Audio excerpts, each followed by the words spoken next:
It's amazing how there's this notion that people are inherently peaceful. Well, I'd like to debunk that because people are not inherently peaceful. The scripture is clear. There are none righteous, not one. All have sinned and fallen short of the glory of God. And so we're born into sin. We're born into this broken world. And so the scripture is clear. No one is even born innocent in that sense. We're all born into sin. It's not like you're born innocent and then your environment corrupts you and then you become this dreadful person. I think of Adam and Eve and their first son Cain.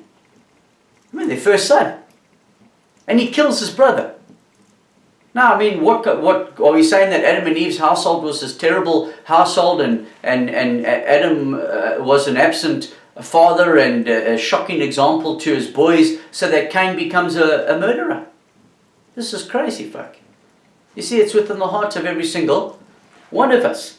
We read in Genesis chapter 6 that God destroyed the earth for one primary reason. Violence filled the whole earth. Violence filled the whole earth. Now, we look at the scriptures, and the scripture is full of accounts of violence. We look at the world we live in, and it's a violent place we live in. We live in a country in South Africa where we have 21,000 murders a year. 58 murders every day in our nation. We live in a nation where domestic violence is rampant. Just violence in general is rampant.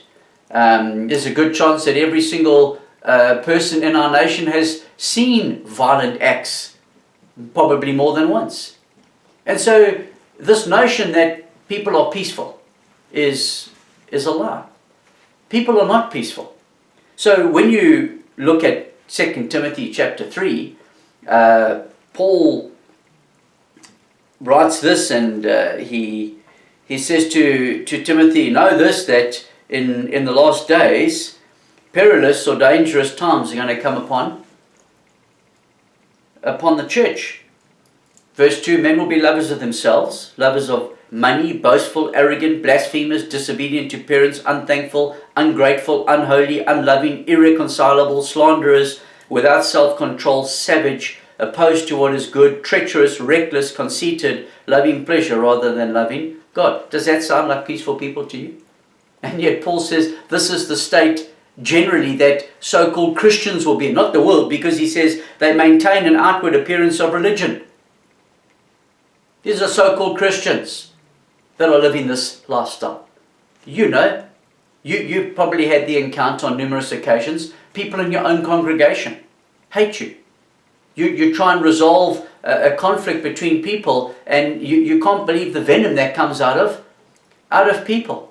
And that's why James warns us as Christians about the tongue, that it's the smallest member, but it can be set on fire of hell. That's why it's not what goes into the man that defiles him, it's what comes out of the man. And so are people really peaceful? You probably find, even within your own churches, it's difficult to live at peace with all people, which Paul writes to the Romans in chapter 12 in verse 18. He says, as much as possible and as much as is within you, live peaceably with all men. So it's not something that comes naturally to us to live at peace with people. People are fighting all the time. You look at the breakdown in homes and marriages. How does a couple who fall in love and they marry and they love each other, and the next thing there's just no peace in the home? We're not naturally peaceful. It doesn't take much to flip the husband, and the next thing he's losing it, and there's domestic violence going on in the home. Many times in Christians' home. Are you living at peace right now? What is the state of your home currently? I think of Matthew 5 verse 9, where Jesus on the mountain with the Beatitudes, and he says, blessed are the peacemakers. And so, how many peacemakers are there? You think of growing up, when you were at school, how many peacemakers were there? You think of within your home, within your community, within your churches, how many peacemakers are there? And you'll find they're actually very few, because the natural bent of man is not to live at peace.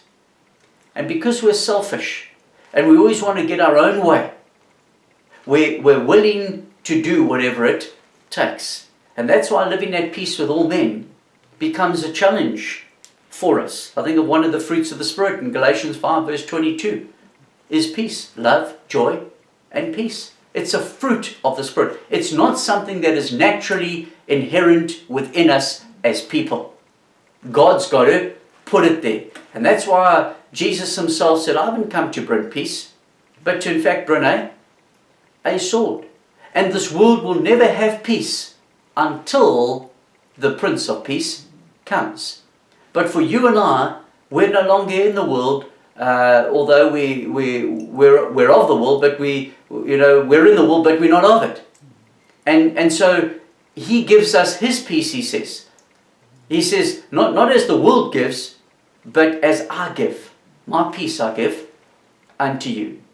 And so just as a challenge to us, when you consider the times in which we're living in, and I'm looking at all these riots going on all around the world, and even in our own country now, the big debate on Black Lives Matter, and sportsmen now having to take a knee, and all this crazy stuff going on. You can just see that there is no peace in the hearts of men and women, and it just takes the smallest of things to set people off, and then their true colors show. The same person who thought they were peaceful or pretended to be peaceful in a moment is throwing a Molotov cocktail into a building or a cop car, smashing down a storefront window, looting, and the such like.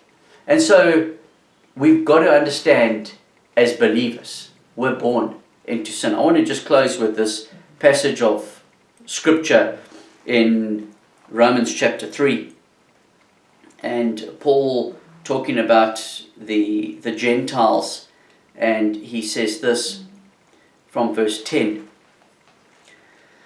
Just as it is written, there is no one righteous, not even one. There is no one who understands. There's no one who seeks God. All have turned away. Together they have become worthless. There is no one who shows kindness, not even one. Their throats are open graves. They deceive with their tongues, and the poison of asps is under their lips.